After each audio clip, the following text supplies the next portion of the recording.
Hey everybody, welcome back to Stop.Sit.Surrogate with Kennedy and Ellen. We have an agency owner, I believe. Yes. Yes. Yeah. Okay. We're gonna let her introduce herself. Go ahead. Hey guys, I'm Maria, and I am the owner of International Surrogacy Center, ISC. Nice. We're based in California, but work with surrogates all over the US. Wow. And we did a podcast, I think a year ago with Ariana. Ariana, yes, Okay. yes. Okay. Perfect, yes. So, but we just don't have the visual of that. But today we're gonna just talk kind of like about agency stuff. Yep. Okay. You know, the unknowns of the surrogate life of agencies. So, big question, main question, what's the role of an agency? I'll talk about it maybe from both sides, maybe. Sure. Yes. Okay, yeah. Yeah, the role of an agency is really to provide guidance and support. That's one of the main roles of it. I think like anything, everything is great until there's a problem, there's a problem, her getting cleared by the IVF clinic because she needs extra documents or extra clearance letters or needs to see as an MFM. That's when she needs the help and guidance. Okay. Let's say she's missing a piece of delivery, paperwork. We're gonna, do everything in our power to get those, even if we have to call every single day, that's what we're gonna do. Same with, during the medical screening process, if she needs to see a specialist, we're going to help her with that, guide her, be there her support for that. So everything is great until every step of the way there could be a problem. Same with the legal process. We're there to help her, support her. We give her a list of attorneys. We do not choose her attorney for her. Nice. We give her a list of them. And our list is really long. I think it has close to 20 sometimes, anywhere 15 to 20. That's a lot of attorneys. And she Google them, research them, but these are attorneys that we have vetted ourselves. Okay. We have met with them, we know who they are, we trust them, but she has a huge selection. That's very and nice. Again, during the legal phase, if something happens, let's say the parents are trying to negotiate her fees. Well, we tell them, you can't do that. You agreed to her fees. These are her fees. Same when the surrogate wants to ask for something different. We say, no, you kind of went in asking for this, or you have to stick to this unless something happened that was unexpected, Right. Again, during the IVF clinic phase, where to guide her and support her. That's our role, is to support her, making sure things get done correctly, make sure nothing gets missed. She gets her medication, the parents pay for it on time, she has her calendar, she has any questions. That is our role, to help both parties with any concerns. Again, it's guidance and support. We might not solve all the problems for her, but we'll make sure she gets the answer. Again, during the journey, I don't know if you guys are aware what a nightmare insurance can be. Things change, networks change. She needs help last minute choosing the doctor. She's scrambling. They say this doctor is no longer in network. Or they support her, get the answers, call the broker, get her a list, give it to her. All that guidance support, again, is for both parties. The parents would be stressed out, obviously, if she didn't have an OB. Right. Sorry, I'm going to the nitty-gritty here of things. No, that's okay. That's what we want. You're totally good. I do have a question while we're on this. Most agencies we're talking to everybody gets like a case manager or a coordinator. Is that true with Great question. ICS as well? We do. So we do, once the surrogate is medically cleared, she gets assigned her case manager. That's the person that guides her through the rest of the journey. And our case managers have anywhere from 18 to 23 cases, which is a very low count. That is low. Yeah. Low. That's nice. If you ask around, it could be anywhere from 30 to like 50. Yep. That's low. That's really nice, Maria. Okay. So I want to piggyback on that then too, because you called them case managers or coordinators? Case managers. They have lives too. So they're not available 24/7, right? Or are they? Well, it's a yes and no. Okay. So they do all have cell phones provided by the agency that they can use. Okay. But we also tell them if it's after 5 and you don't answer, it's okay, because the surrogate has an emergency number. So she calls an emergency number, and it's one of our directors or there's the supervisor who will answer that phone. Wow. So that goes to a direct, automated system that will call them and see who picks up. So she'll get an answer from someone right away. And then that person, if they need their case manager, they will contact her. where we love say, that. hey, you need to handle this. So it's kind Okay. of yes and no. If it's an emergency, we're going to figure it out and make sure she speaks with her because she's the most knowledgeable person. But Right. we have to have a cutoff time. So we tell the case Yeah. manager, if you're out at 5, after 5 p.m., you can answer, it's fine. Like we'll handle it. But they're really great. Like they feel bad, I think, like having to pawn them off. And Yeah. honestly, emergencies are rare too. It's Right. like you have a few a year. Yeah. Right. But that's great that you have that process in place, because a surrogate doesn't want to say, well, maybe I'll just wait till the morning, when it might be serious. And if she had handled it because she has that process, maybe they could have avoided something bigger. Right. So I love that. I Absolutely. love that there's that process in place. That's awesome. That really is. No, it is. It really is great. And I think the surrogates feel better, and the parents talking to their own case manager, whoever Yeah. knows them. Yep. No, that's super helpful. That wasn't the thing in 22 years ago when I did this. Nope. Mm-mm. It has evolved surrogacy for sure. Yep. Thank God. Yeah. I really wish I could go back and go, okay, take this all with me and let's do it then. Yeah. Would have been such a different journey, all of them. But yeah, I'm so glad to see how much it's evolved. Yeah, I really am. Yeah. But okay. That's fine. So I digress. Go No, ahead. you're good. But it's not even just 20 years ago. I just want to add on to that, because I mean, I've done it recently and I never had anybody that I could contact 24/7. Like if something was concerning, I didn't have anybody that I could call. Like it was like, oh, well, we'll get back to you. You get the message thing Yeah. and then get back to you in the morning. And it's like, but like, what if like something was happening? Like, I don't know what to do in that case. So Go to the emergency. Yeah, go to the ER. Yeah, I actually, I'm not sure if I think that's acceptable in my opinion. yeah, I agree. That's the reason why you have an agency. I mean, why else would you have an agency? Because you want their support and guidance. Yeah. Things don't only happen between 8 and 5 p.m. They happen after hours, and you need someone. We had a surrogate a few years, 2-3 years ago, deliver in Vegas. Early. She was from California. Her parents were okay with her traveling for like a football tournament, just for a weekend. That's all it was, an overnighter. Yeah. She delivered. I mean, she was 35, 36. She was far along. Yeah.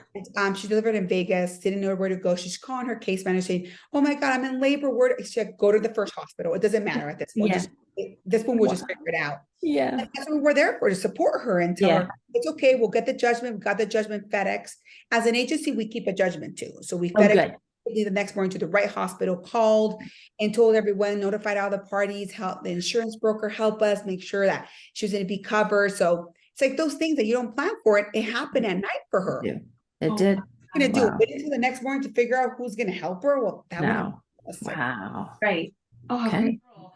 So it's to support, like that's what I heard over and over and over again, and guide. Like I love facilitate. Yes. I think there's so much with it though, that it sounds like that's just it. But I mean, I can go on and tell you how many things. Sure. Right. But that's really the main role of an agency, is to give you guidance and support. And like I said, everything's great until there's a problem, but who can guarantee you're going to have a smooth journey? Nobody can guarantee this. No matter, it could be the relationship with the parents, or for the parents, relationship with the surrogate that goes south, or medical problem that they need help resolving, or guidance of what do you guys do? What do you suggest?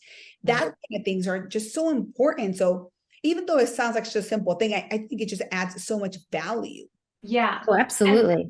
And when you compare it to an independent journey, granted, I've never done one. I can only speak to what I've heard of them. But when you compare using an agency that actually supports you and helps you do all these things compared to doing an independent journey, I think the agency has one up with that, in the sense of like, okay, I don't have to stress about getting all this stuff in on time. I don't have to stress about this paperwork's done and that this is done and all this kind of stuff. So for that stress level, I think that's like a huge added bonus on a surrogate side, and probably on an IP side too, because both sides have so much to do. Absolutely. And so much is at stake. Yeah. I think, I mean, for a surrogate, to me, it's kind of like a no-brainer. Like, well, what do you want someone to guide you and support you instead of doing it on your, you don't have to pay anything extra for that service. Right. But from an IP, when parents say, well, oh no, it's just all beneficial for the parents, I'm thinking, no, that's not true. That's because whoever says that hasn't worked in the industry for 23 years and seen all the things I have seen. I can prove, that that's not accurate. With the parent side, it's dealing with billing. Are they going to go and figure out if this bill is accurate? Are they going to call and confirm? Yeah. Her network changes. Who's going to help her? she's going to go to them and say, hey, like this happened. What are they going to spend their time calling when they're supposed to be working? Like, Yeah. what are they going to do? What about also when it comes to the escrow? Like, how much money are they supposed to have in there? Do they know? Are they aware of this? Right. What about should the parental gets done on time? All the parties are involved. It gets submitted. You get a copy, like all those little things, calling the social worker at the hospital. Like, are the parents going to do all these steps? What if the relationship with the surrogate goes south and something happens? Yeah. That's why you want that middle person to be the buffer and communicate if it gets to that extent. Absolutely. So people that say it's beneficial for a parent, I'm like, I don't see the benefit. I get some parents have to go independently because they can't afford it. And that's, well, at that point you have no choice. The only choice Right. you have is a child. Right. And they make the best of it when they do it. But if everything lines up and they have the extra money, I'm all about agencies. There are some top-notch ones out there. We know there are, and there are not some nice ones out there. So it's up to the surrogate to do her research. Obviously, we say this all the time. And then once she does, she is then entrusting you or whatever agency she's going with, but let's just say your agency, pretty much with her life. Like seriously, like that's where it comes down to. So yeah, I'm a big proponent for going with an agency. Absolutely. Of course, I'm going to say that too, because I know you are. I know you are, but I do understand though, in some cases that some girls maybe have things in their history where it makes it harder through an agency. That I is get true. that independently. And Yeah. also those cases where the parents maybe only have a certain amount of money and they don't have the budget for the agency. Well, correct. they don't have a choice. But Yeah. I think if anybody can afford an agency, to me, there's no reason not to have one. Right. Agreed. Yeah. It's going to be on a case-by-case basis on what, IPs can afford and what they cannot, and how comfortable they feel. And maybe they had a really bad experience with their last agency and they're like, no, we know the ins and outs. We got this. We're going to do it on our own. And I do know IPs that have done that and it's worked out beautifully.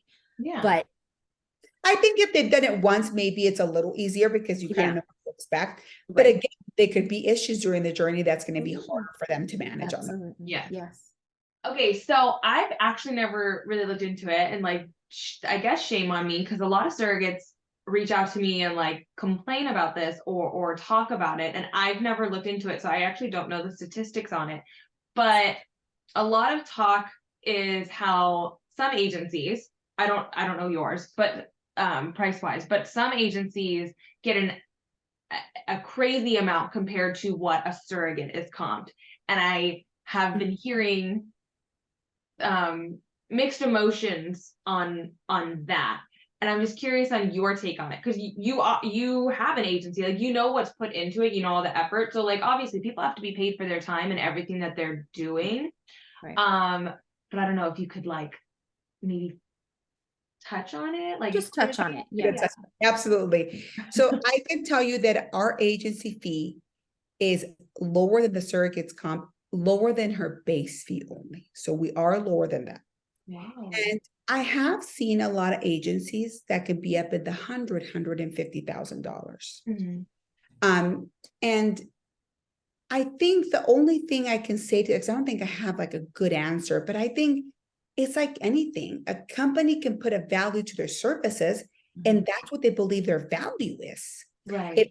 Because they have, I don't know, a lot of staff, or maybe they pay a lot in, I don't know, their building that they're renting. I mean, whatever reason they have, I feel like that's probably one of them, but we're not, I want to say I wouldn't say on the low, I think the lower might be like in the 20,000s. I think that would be like a very affordable agency. I believe in what, the information I have. Yeah. But you do see some in the 80, 100, 150. Yeah. Very few, but there is. Okay. I think I'm more in the middle range, but our agency fee is less than the surrogate's compensation. Wow. So I think we're pretty reasonable. Yeah. I don't think we're considered a large agency. I think we're considered a mid, maybe too large agency. Based on the number of cases we have. Okay. But part of me thinks, yeah, there's agencies that charge 100, 150, but I actually don't see anything wrong with that, because I don't see anything wrong with the surrogate asking for 100, 150 if she's approved and that's what she wants. Like we're going to prove. We might tell her, hey, it might be a little harder, but go for it. We'll lower the fee later if you want to lower it. Yeah. But people will say, well, how is it possible that surrogates are asking for 150? Like, if someone's willing to pay it, it's fine. Nobody's forcing anybody to pay those fees. Right. Absolutely. No, yeah, absolutely. Yeah, I don't see anything wrong with that either. So I think in the industry though, that's kind of frowned upon, the high fees for agencies and high fees for surrogates. Even for donors, I've seen donors that charge $100,000. And remember, they're only on meds like 8-10 days. Like and an it's egg donor? like an egg donor. Yeah, and that's actually common to see like 80,000. I can understand the Jewish population getting that if someone's true Jewish ethnicity, because they're really hard to come by those types of embryos. Like if you're going to if you're getting an egg donor, like I could see that, but woo, really? I just had a client that was looking for a donor that graduated from certain schools. So they gave it, like Ivy League school. And she was in the 120,000. So I don't know if it's specifically for those type of donors, maybe that have certain type of education or background or something. I don't know if that was the case, but I was blown away when I saw it. But again, I don't think if she can get that, if she wants to put that price, it's in someone's willing to pay it. I don't think there's anything wrong with it, me personally, but I can see in industry, people don't like it. Right. No, agreed. I can see how it would be maybe frowned upon, but honestly, it's surrogate. Like if they can get it. I'm just going to say, if they can ask for it and get it, more power to them. More power to them. We're huge advocates on, you just know your worth. So exactly. Like you said, like it doesn't hurt to ever ask and see where you're at. And if it's taking really long and you want to lower it, then lower it. But so I don't know if you know, maybe you do know this, but with our agency, we tell our proven surrogates, they set their base fee. We don't give a base fee. So if they want to give us 150, it's fine. We will tell them, hey, this might be a little harder, but you just put it on there. And if it doesn't happen right away, you can lower it later or change your mind. Or if a parent asks for something lower, we might come and ask you and see what your thoughts are. But we would never discourage them. It's their choice at that point, But that is our model. That's what we believe. And I can appreciate that. And I applaud you for that. Seriously, because then they're going to figure it out. Like they come in top notch 150 and they're like, oh God, I'm not in any buckets. Nobody's looking at me. They pull it down and then all these people are looking at them. So even if it's like 5'10", anything like that. So no, but it is nice. And I am seeing though that is becoming more of a common thing. During my third journey, it was very much like, okay, for each additional journey you've been on, it's only 10 extra.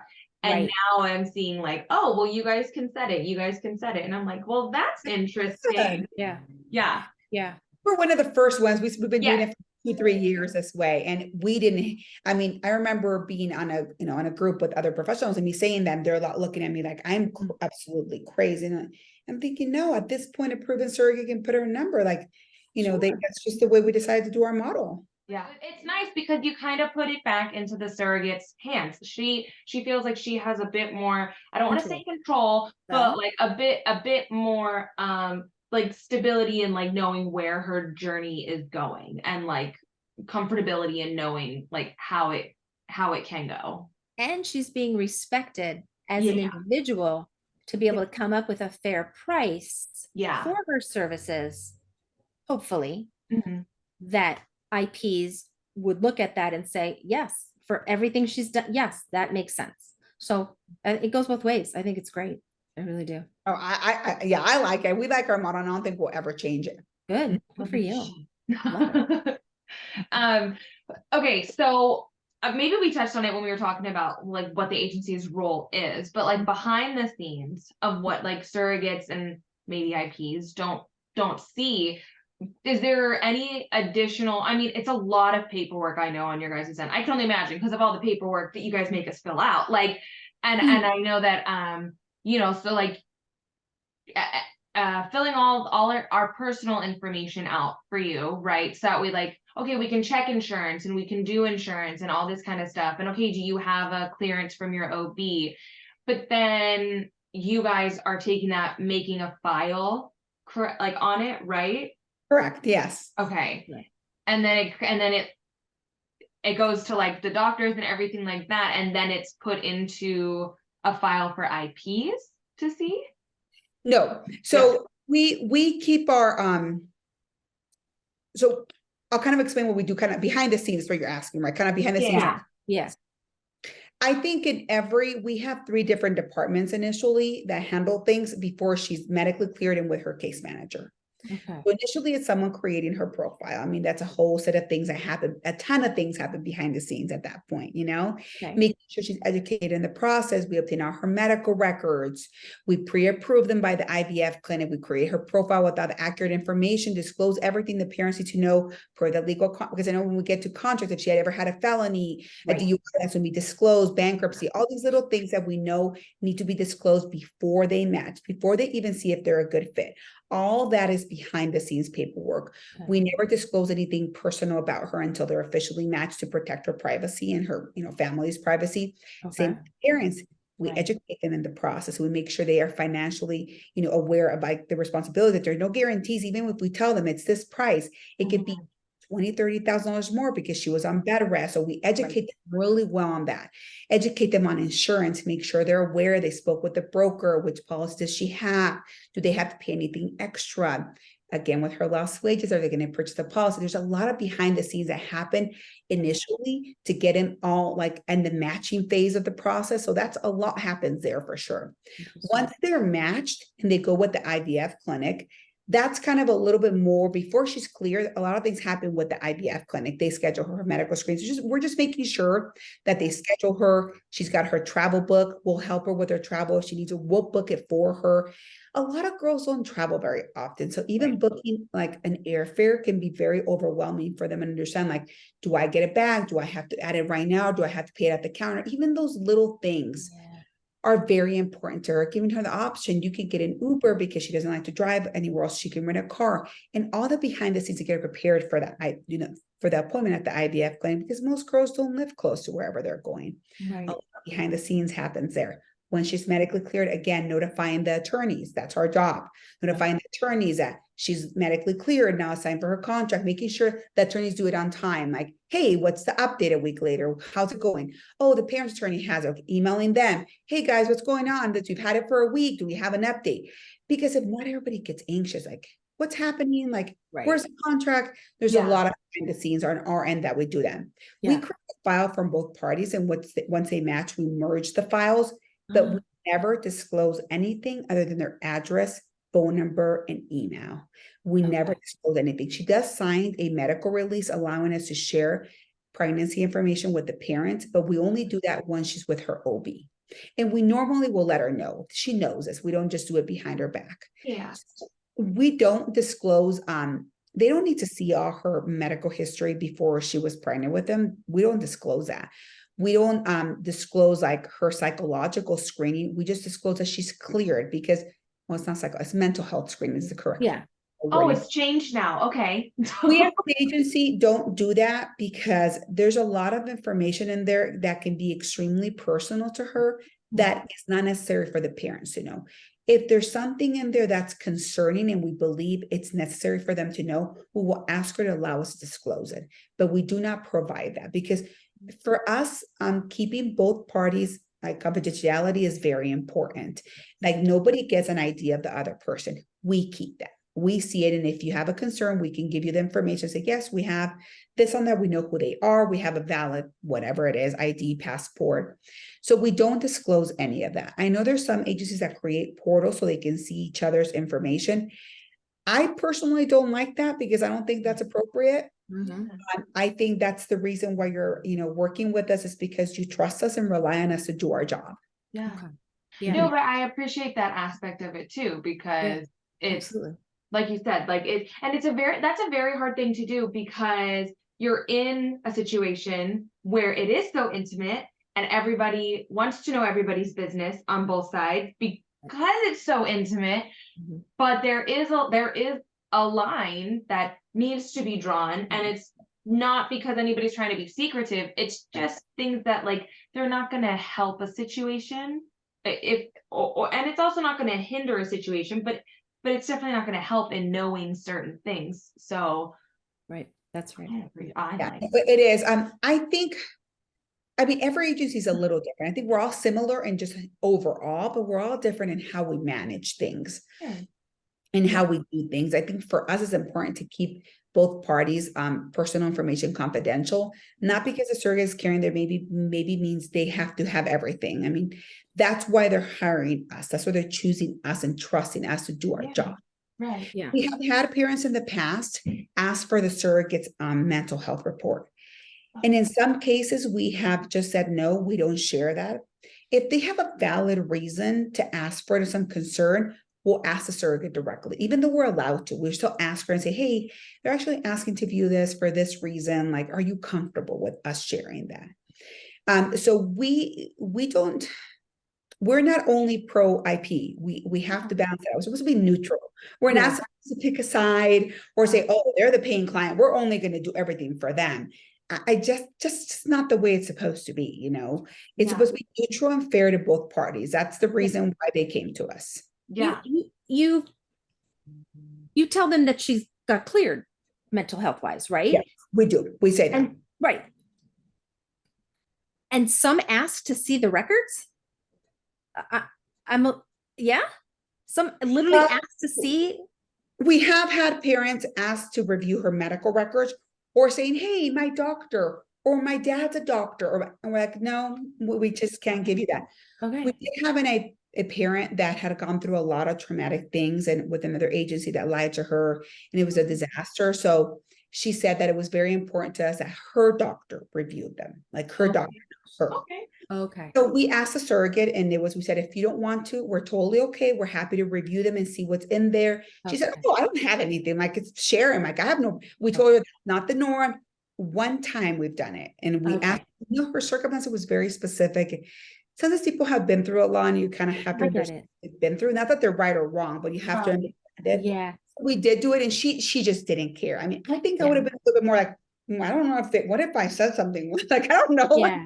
No, I get it. And then again, a case by case basis, but I just think that you've got to trust the professionals. And if she's mentally health cleared, you've got to trust that professional that they did their job right through your agency, and they should just let that lay. But I get your story. I get that one off, but that just kind of, sometimes there's people though in stories that have been through things that are honestly horrendous. I mean, they come to us and they've been through like 2 agencies. They probably spent like $300,000 and they don't even trust anybody. They come to us because someone actually referred them and said, hey, you need to help them. Like these are people that go on. And sometimes those people sadly can be very challenging because they have no trust. Yeah. And that's really difficult. You gotta have trust. Oh my God, you have to have trust. Whew. Everybody. You have to trust the surrogate has to trust you. You have to trust the IPs, and the surrogate and the IPs have to trust each other. Like, it's a lot. God almighty, that's a lot. Yeah. A lot. Yeah. A lot. Okay. So because this was what was going through my head though when you were explaining what the behind the scenes are. So I take it as then the behind all that hurry up and wait that we feel while we wait, you guys are busy. Like that's how that, so it's a hurry up and wait for us, not necessarily for you. Right. It's a constant work. It really is. Honestly, I think maybe after the anatomy scan and before the NST start, that's the only time we really get like a break, if you want to say it, because nothing really happens after the anatomy scan. It's the glucose before that, the OB, like all the things, right? But after before NSTs, nothing big happens. But that really only can be like, I don't know, 8-10 weeks. Yeah. That's really the only time we get where nothing is happening behind the scenes, unless something comes up in the anatomy scan, they have to follow or something like that. But normally that's the only time during the entire journey that we actually say, okay, this is only this amount of check-ins because there's nothing really happening right there and then. Very interesting. Huh. Yeah. It sheds some light. Seriously. Yeah, no, it does. Thank you. It's nice to know. Yeah, I love the question is, well, what do you get paid for? I'm like, oh, right. No, list of Jiminy crickets. No, there's a lot. Yeah. There's because obviously, like I said, like every piece of paper that we fill out, you guys have to review, and then you have to do whatever you guys are doing with it to get it to where it needs to go. And then it's also support, and it's scheduling, and it's everything. And it's the IPs have to fill out all that paperwork too. Yeah, or it's some of it. Guys. Yeah. Yeah. Oh heavens. Okay. Absolutely. It's a lot. Let's see. So if Oh. anybody asks you that question, well, what is it really agency to either parties? You can send them over to me because I'm happy to just set up a meeting for free and just tell them, they don't have to go with me, just to tell them what an agency does. Yeah, well, and it's a huge question because I had no idea that was Right. such like a big question, because in my head I'm just like, they do everything I don't want to do. Like, Yes, exactly. Like you don't want to have to worry about bills and who's paying you. What, like you don't have to worry about any of that stuff. Or when Wow. legal something gets done, did somebody do it? Did they follow up? Like you don't have to worry about all those things. Did they make it to the hospital? A social worker know? Did the billing get done correct? Like you don't have to worry about any of those things, let alone all the initial stuff, you know? It's too much. It's too much. And while you're pregnant, let's add that into it. Like while Right. you're forming And another life. possibly working with Yeah. kids and in a Yep. relationship. Like I'm thinking, God It's a gracious. lot. Yeah. Too much. It's a lot. Yeah. Too much. So say there is a lack of communication though, or there is a situation that Right. comes up between the IPs and the surrogate. Does ISC then, because I'm just going to direct it towards you guys, does ISC then become like a mediator in between everybody? Yes. I don't know about other agencies because I generally don't know Yeah. about specific, but I'll talk about us. So Yes. we've had those cases and they're awful for everyone involved. Mhm. But of course, they're rare. I mean, we Yeah. have at the most one a year this happened to, and we have a case right now this minute happening. It's sometimes, you know, parents, because they want to be overbearing, they care too much or they're worried or whatever, it comes out in the wrong way, and they do things that they're not supposed to do.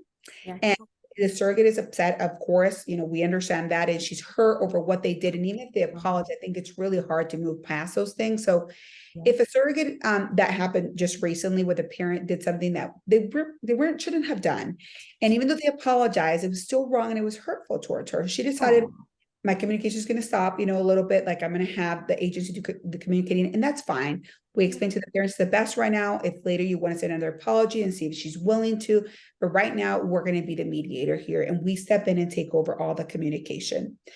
And things happen, you know, there's also things that surrogates might do that really upset the parents. And in that point, we step in and we say, okay, guys, we've got to stop here. Like we're going to be the mediator because this is not helping.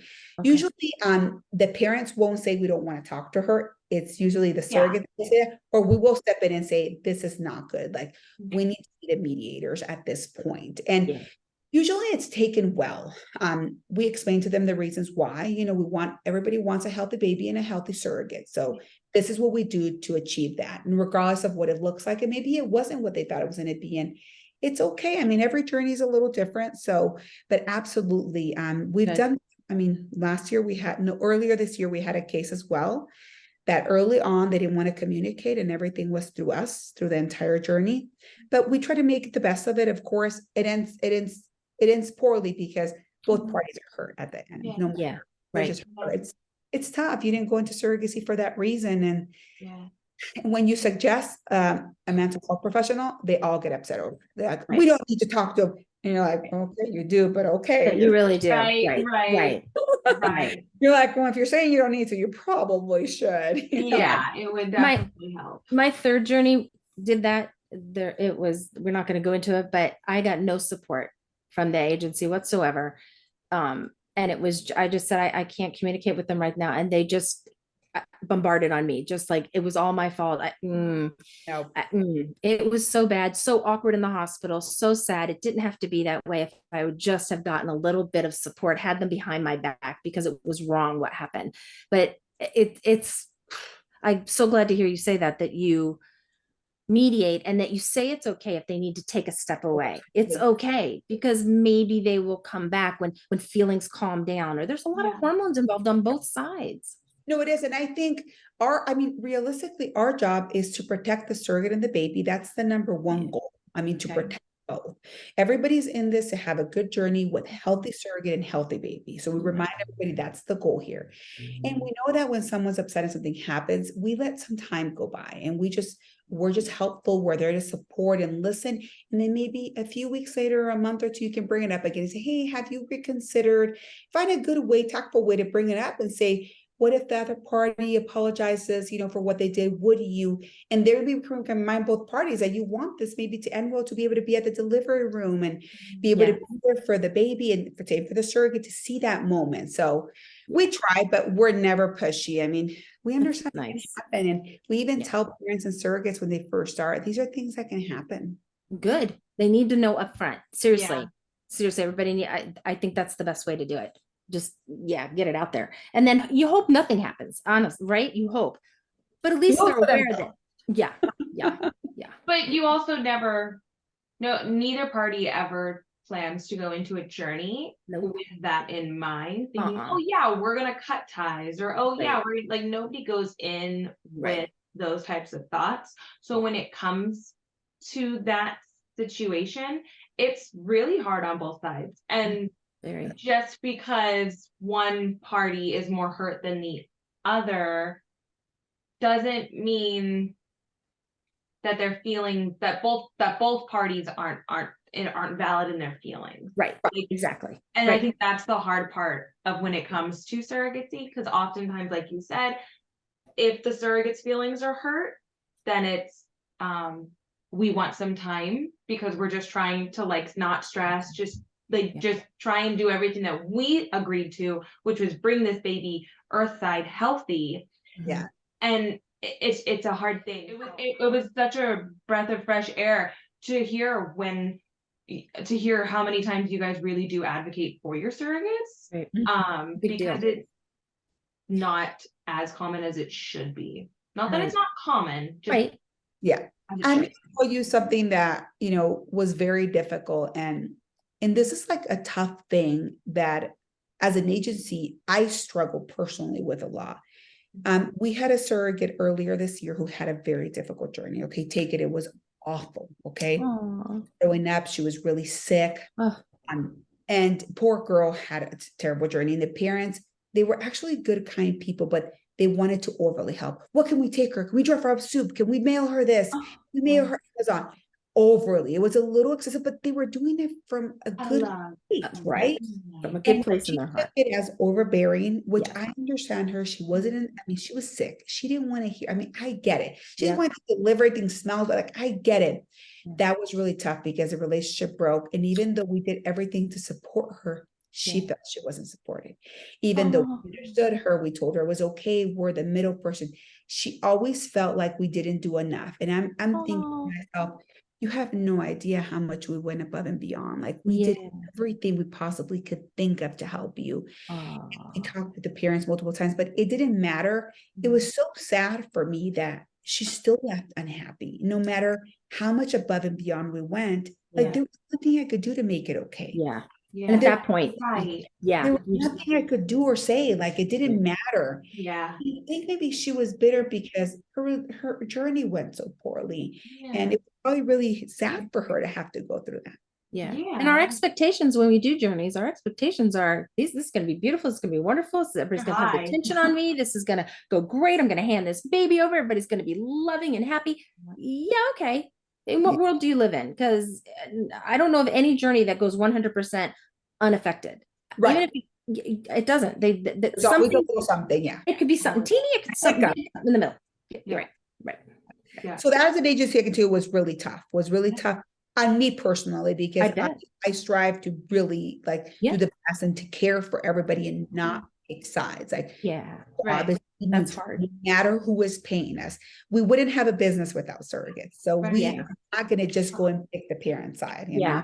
Right. No, it's and I'm just going to leave it at that. Thanks for saying. Thank you for saying. Thank you for saying all that. Yep. Beautiful.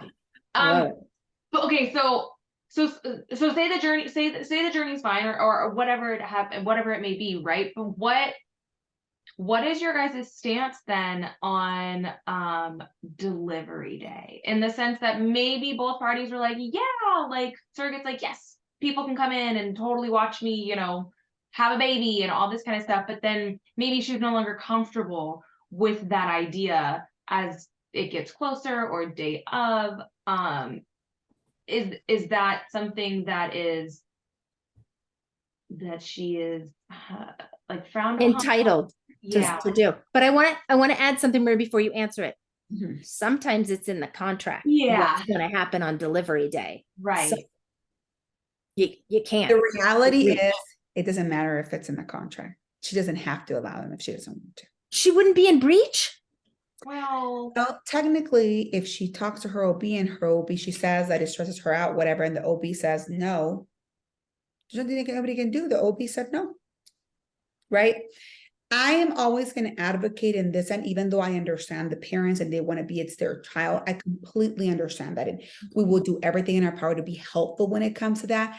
But I yeah. think because a surrogate is at that point, we're not going to try to convince her ever in the world, say, but this, but that. We want to try to educate her and say, okay, talk to your attorney, make sure we're all in the same place to make sure you're not in breach. Okay. This is how you can approach these things.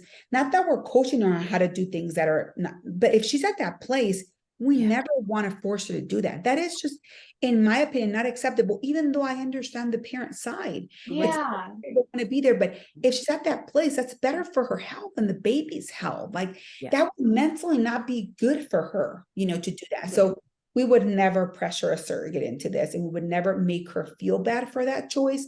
Wow. If we hear the stories and we're like, okay, can we try to help here? Right. We might talk to the parent and say, okay, what if you would agree to this? And ask the surrogate, okay, they said they would only walk in as soon as the baby's born. They would stay on the corner. They're not. We can set some boundaries, if she would be okay with that, that's, but she says, absolutely no, I cannot do it. There's no way. Absolutely. We're not going to argue your point. We understand. Like that is our job. Our job is, we try to, again, to guide and support, but not to demand or scare or say, well, you're going to be in breach. Like that's not a good idea. We would never do that. If there's something in her contract, we might go to the attorney and say, okay, what can Right. she do? They might say, well, if her OB or if the hospital, like, Right. and all she has to do is go to her OB and say, I just don't feel comfortable. Can you please? That And I know that's happened in cases that I'm aware of, that the attorneys come out like fighting mad, and that's the concern, and that's the key, that the surrogate is pressured big time. That's why she has her attorney to defend her if that were to happen. Mhm. So her attorney, and we would advocate for her and be her there to support her, but That's the her difference. attorney's supposed to advocate for her and say, no, but what if that's what we would help her and say, ask your attorney these questions. But that's why it's so important for the surrogate to be able to come to us and say, this is what I want. Help me and guide me on how to do this. This is what I need. Okay. Sometimes girls don't do that. Don't come and say, tell me, maybe they don't feel comfortable. They don't feel support. They need to be able to ask, like, this is what I need. Can you help me and support me with this? Okay. And that's really our job, even though it might be not what the parents want, but that's our job. That's what we're hired for. We can't, again, we're not going to pick a side. That's Right. unfair. But no, that's what her attorney's for, to guide her and tell her, hey, this is the consequences for this. This is what you need to do if you don't want this. But and most of the time, it really is up to the surrogate. I have never had a case where a surrogate didn't want the parents and they ended up being there because they demanded it. I've never had that. We would talk with the parents, attorneys would, and we fix it and we say, this is what you choose. So you're going to have to accept that maybe she'll change her mind the last day, but you just hope for the best. Yeah. And, a lot of times, sadly, it's because they strain the relationship. That's really the reason. Most of the time, Absolutely. sadly, the parents did something maybe unintentional. Right. Right. Relationship, and you're dealing with someone that's pregnant with your child. I think you kind of have to be cautious on how you talk to that person and you treat them. Uh-huh. Yeah. Correct. There's a whole line of respect. I think that's what it boils down to, on both sides, right? Yeah, On both sides. yeah, exactly. Both sides. Right. Sure. But I Interesting to think hear. that's a wonderful thing that your agency is a huge advocate for surrogates. They're not just standing alone, and they're also just giving good advice, but not even just advice, just becoming educated. Like, hey, you have the right to speak up. Hey, it's your body, hun. Like, it's, and just being reminded, like, you're not crazy. Like, it's okay. Like, you can feel these things, but also get educated at the same time. Like, but kindly, because I know that you guys do it kindly. Like, hey, I know they didn't do it intentionally. Right. Like, let's just look at it from a different point of view. But if you're still steaming mad, stay steaming mad. It's fine. Like, we'll reassess in a little bit. Like, I appreciate that. I do too. Of your agency, it's a huge benefit to a surrogate, for sure. Yes. I believe it is. And again, it's again, it comes back to, we have a responsibility to both parties. Yeah. Both parties, yeah. And we have, we know this. All my team knows this. They would never, ever pick a side or try to persuade something because it's to the parents, to this, again, even if it's a surrogate's benefit, if it hurts the parents, we're going to make sure we're neutral and we're helpful to both parties. And right. Go ahead, Ken. Sorry. Oh, I was gonna say everybody has the same end goal, just healthy baby, and that the surrogate stays alive. Like it's just that's what it is. Everybody's the same end goal. No, it is. And sometimes when a parent is like, we see it sometimes, with parents sometimes can be overbearing. Again, it's because it goes through a lot, Right. and we remind them, remember that it's your job to keep your baby healthy. And that means a good relationship with your surrogate. Yeah. You might not want to say those things that you said to her, or you might want to be careful because the goal is to have a healthy baby. In order to have that, the surrogate needs to be happy too. So we remind them, and sometimes that alone will be, oh yes, you're right. Yeah, you're right. We shouldn't have. Remind them that what's the goal here? The goal is you want a healthy baby, right? In order for that to happen, you need to have a healthy surrogate. Yeah. And she's done this before, whether she be a surrogate or she's been pregnant with her own child. She has had a baby before. Yeah. So you have to allow her to have some of that grace to know that she's doing it right. Yeah. Right. Having that half a dozen donuts on a Friday night because she had a bad week, that's her choice. And that's going to help her. No, it is. It is kind of sad though, when we do get sometimes surrogates that don't care about having any relationship with the parents and don't care much about the journey. And those can be very challenging because you can't teach someone to care, like no matter how many times you tell them, like, this is important. How do you get them? Do they just tell fibs all the way through, like their matching process? Like I think they say what they need to say during the match. And I don't know if it's intentional or maybe they misunderstood really what the role was, or they thought it was something different than what they thought it was going to be. Sure. But we had a case recently where the girl just didn't care. I mean, she just didn't care. That was a reality. And she wasn't doing anything she wasn't supposed to. She just didn't care, and that was really tough because that makes then our case manager has to be very involved, and the parents feel it, they said, but she doesn't care. It's like, how do you even defend that? And we tried talking to her, explaining, hey, you see it from their point of view, like, you're their child, and they would like text her like, once a week, like reasonable, nothing crazy. I wouldn't reply for 3, 4, 5 days, and like, oh, I'm sorry, I turned off my phone. Oh, okay, like they worry, like just, oh, well, yeah, I was going to update on my appointment. And you're like, well, yeah, okay, that's true. She doesn't legally have to respond to their text, but that kind of shows that you don't care, and over and over. Or she would go to the doctor and not update him until like the end of the day. And they're waiting for the update. Like, oh, sorry, I had to take my kids, put him to bed, so I couldn't do it earlier. And you're like, they're desperate for this update. Tell them everything's good. To like, and it just, she wasn't doing anything necessarily against her contract. Right. But there was just no additional, there was just like no additional, like, like what some surrogates want. That like nothing's in the contract saying that the IPs have to dote on them, but some surrogates would like some doting, just as IPs would like some involvement and like, little bursts of like, oh, the baby just kicked right now, or just like little tiny things. Something. Both ways. Yeah. Mm-hmm. Oh, and that's usually discussed at match meeting, right? How involved everybody wants to be. And it seems, and I don't know anything other than what you just said, Maria, but it seems like it was a control issue. That's all. That's all. It's just, it is. Sad. Those are tough too. It's tough when, things like that happen, and you're sad for the parents, and the surrogate's not doing anything necessarily, against her contract. Right. Nothing you can do as anything. Just tell the parents, I'm sorry. I'm really sorry. It's a rough one. That's rough. Sorry I had to go through that, really. And sorry those IPs had to go through that. That's a shame. No, it was. I think I just felt really sad for them because they want something different too. Of course. Oh, yeah. Of course. This is their family that's being created. They want to be a part of that. Can you blame them? Yeah, no. You can't. Yeah. All right, let's get to a happier topic. Do you have one? Sorry. Well, I'm just gonna switch the conversation real quick. We're just gonna go to the right. No, you don't have to like give like strict numbers here. I just out of curiosity, like what is a breakdown cost of an agency as like when it comes to like what people are paying for? I guess that was one of the questions, was like, What is a rough breakdown of the cost of services agencies provide? Huh.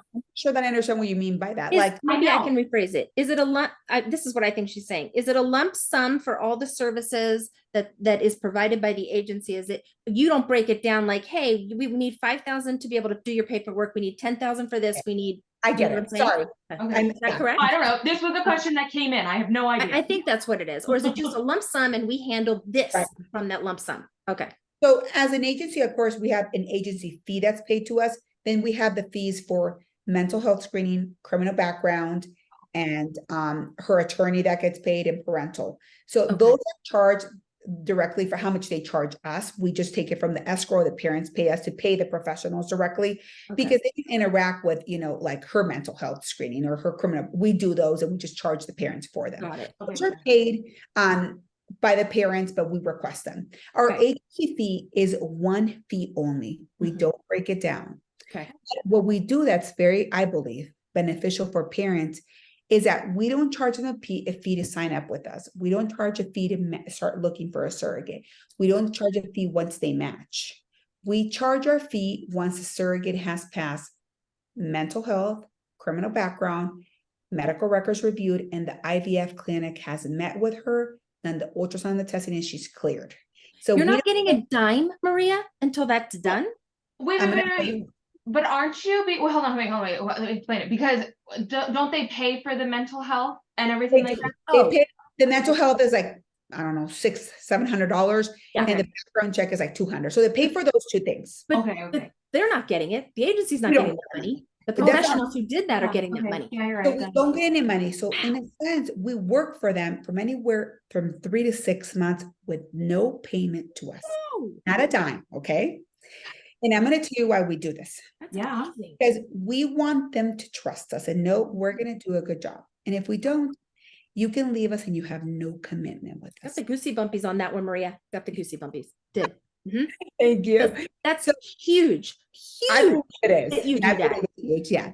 And I think this is not me bashing any other agencies, okay? Because No, No, this I is how think your we agency do- does stuff. we're doing, yeah. they don't do it because, I mean, you carry a financial burden at that point, Yeah. because you have to manage, I don't know, 20 cases sometimes with no funds paid. So as a company, you have to be financially in a good place to be able to do this. Yes. So there's some cases that go even 6 months. By the time we match them, the surrogate went to the medical screening, she had a polyp, so she needed procedure. Now you're waiting 2, 3, 4 more months for your payment. So we don't get a dime until she's medically cleared and they're ready to get into legals. So I think it's a huge thing. It's a huge guarantee for the parent that we're going to do a good job. And if we don't, you can leave us and walk away from us and you don't owe us any money for our services. Awesome. Mhm. Right there. I Right think there. that that's also a selling factor. There it is. Well, but hold on. It's a huge selling factor for IPs, but coming from a surrogate standpoint, it's it's like, wait, you guys like aren't in this for strictly money. Like, Right. because that's a very We're not. common thing. No, I know, but that's a very common thing to see, especially when you're seeing these agencies charging wazoo for these fees. So as a surrogate standpoint, that is just like, wait, they care. Like they care. Like this They're in is it for the right reasons. yeah. Yeah, we are. I mean, and it's so hard to say that about yourself though, because you feel like, We'll say it. Yeah, for we'll ya. say it happily. We'll say You're it for good. ya. Okay. Mhm. but we don't, like, we hear, I mean, we have parents that come to us and we'll be like, I paid them 15, 20,000 and they haven't matched, they haven't even shared a profile with, and you're mortified. Oh my Wow. God, I've been waiting for 6 months and they keep just telling me later, because they have the part of their money already. So the parents are stuck, Right. Right. And after the surrogate doesn't work out and they won't rematch them and they already have their money. Like I hear these stories over and over and over again. So when they hear a model like, sign me up, this is great. Like, Right. that's a great model. We do it again for the trust issue because we want them to know that we're going to do a good job. And if not, they can just walk away. They don't owe us any money, So that's, and again, like Kennedy said, it is a great marketing thing for parents. That's the reality. I mean, we're going to Great work marketing for surrogates too, like she said. Like I did not know that about your agency. I had no idea. No Yeah. idea. Thank you. Really, that's phenomenal. Like on both sides though, Maria, both sides. Because you're not just, okay, You found us. Here we go. 10,000 here. Give money, give money, and I'll show you a profile. Give me money Yeah. and I'll Mhm. get you, you know, Right. it's not- Right. But I do also understand what some agencies do because they kind of, that's financial. sure. You Correct. carry a lot. I mean, it's Yep. a lot financially on an agency to be able to do that because you have 12, 15, 20 staff members and you've got to pay all your staff during that time that you're getting no funds. So Right. we've always had it this way. I mean, for the 13, 14 years we've been in business, we've always had the Mhm. same model and we're probably never going to change how we do it. Awesome. That's awesome. Wow. That's fantastic. I love it. It's tremendous. It's a testament to who you guys are. Yeah. Yep. And out of curiosity, I don't think I've ever asked you this. How did you start your agency? Maybe we should have started with this, but like, Right. did you go through this process? No, I didn't. And nobody ever asked me if I have. So I started when I was right out of college. It was my first job. I had just finished my degree unrelated to surrogacy. It was in business. Okay. Well, still business because this is business, but it was not related to surrogacy or the medical field. Yeah. So I found a job back then, 24 years ago. Craigslist wasn't scary. Craigslist was a reasonable place to go to. I found several jobs through Craigslist. Yes. So I went there and just looked for a local job, something, anything really. And I found a surrogacy agent. I'm like, this is fascinating. I worked there, of course. It only took me like 6 months and I fell in love with the process. I'm like, this is amazing.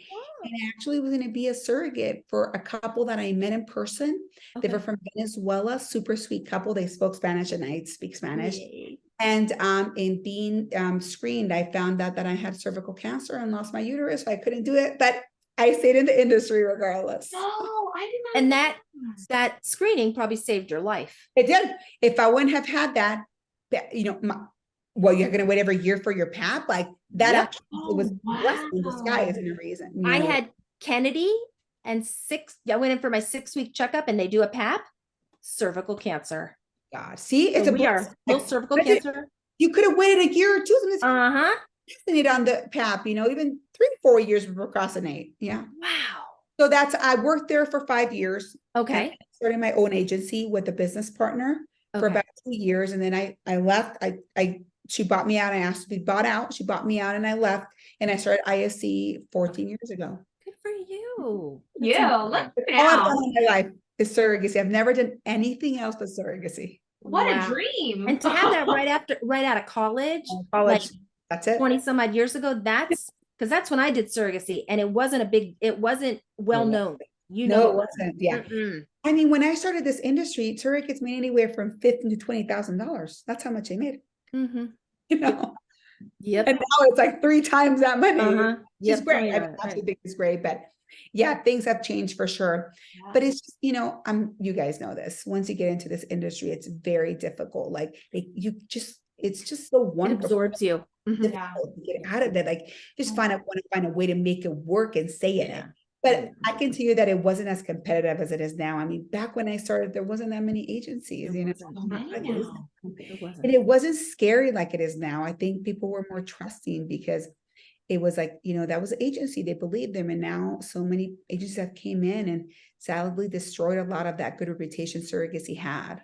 Yeah, absolutely. Yes, there's always the one bad egg, right? But sometimes it's almost the whole carton.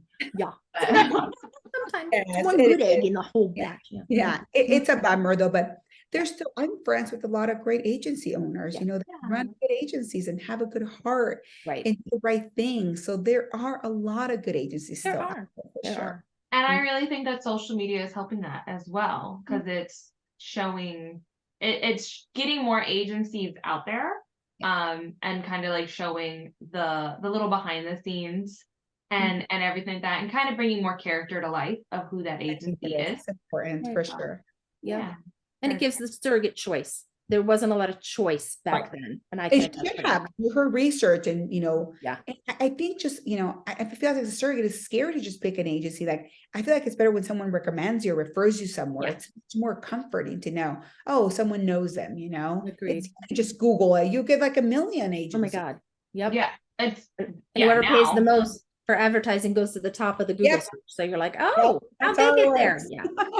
Oh, how funny. I didn't know that. That Yes. explains my first agency. Yes, that's how it works. Yep, it's whoever pays more money is on top. It's on top. Wasn't that funny? Mhm. Well, that's fine. You got any more No, questions? No, I don't. I appreciate you coming on. Is there anything else that did we cover enough? I feel like we covered the basics. Yeah, Oh, and more. Gosh. Yeah. I So think it's so helpful. Yeah. Yeah, I was gonna say, if people want to go to your agency, where can they go? How can they contact you? I think the best place is really our website. It has like our what we call it kind of like our prelim information to see if they meet the minimum requirements. Good. And right after that, it says you're right to start the application if you like meet the minimum requirements. But also a lot of girls just want to ask questions first. Is Yeah. give us a call. Go to our website and give us a call. It's simple. It's iscbabies.com. I mean, we have the long version, but we have the simple iscbabies.com. You just go and get information and call us if you have questions before you sign up. A lot of girls are like, oh, I don't want to do it online. It's okay. Call us and ask questions, Very nice. drill us, drill Right. us, ask them all the questions and see, Yeah. make sure you're happy with the answers you get for sure.